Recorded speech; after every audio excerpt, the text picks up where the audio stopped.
大家好，我係 Lucas， 今日帶大家嚟到東倫敦睇一個兩房兩廁，位於非常之 popular 嘅 neighborhood， 我有 Arsenal Riverside， 可以望到一個非常之闊落嘅泰晤士河景觀，遠處可以睇到呢個金絲雀碼頭同埋 City of London。咁單位咧係兩房兩廁，有800尺咁大啦。咁最正嘅地方就係啦，佢係連一個車位㗎，因為佢係一個 corner 嘅 plot， 咁所以咧係有兩邊窗嘅，採光非常之好。客廳咧其實亦都可以好闊落啦，放到一張非常大嘅兩人大 sofa。成間屋咧係做咗一個 open kitchen 嘅設計嘅，咁有晒你基本嘅爐具電器啦，咁主人房，咁你可以望住 Cannon Walk 嗰邊嘅河景，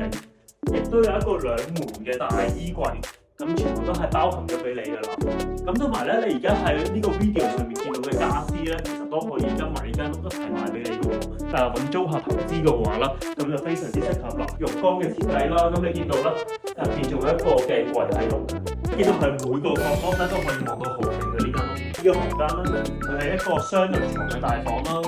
亦都係望住呢個泰晤士河景觀嚟，仲有一個兩門嘅大衣櫃。咁都係可以包含一入門口嘅大衣櫃，咁都好深呢個田啦，咁個地方嘅設計啦。呢個單位咧非常之大啦，佢兩個兩廁車位